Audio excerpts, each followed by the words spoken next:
একে বলে পেছনে বাস আর হাতে হেরকিন। তোমাদের সিগন্যাল বোঝানোর চক্করেতে আমার ফাইন হয়ে গেল 500 টাকা, বুঝতে পারলে? পাবলিককে বোঝাতে বোঝাতে নিজে ফাইন খেয়ে বসে আছি।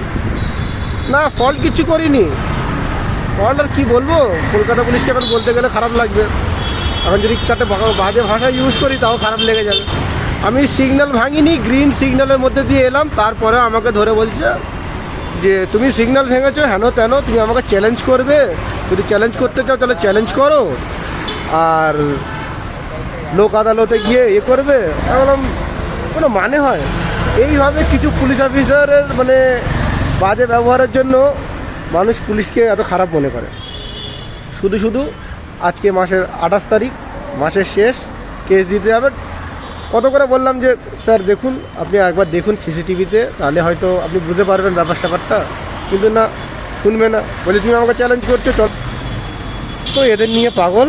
ও পুলিশ শুধরাবে না, কিছু পুলিশের জন্য সবাই বদনাম, সব পুলিশ খারাপ না, বাট এরকম পুলিশের জন্যই আমাদের মাথাটা যায় করা। বাই।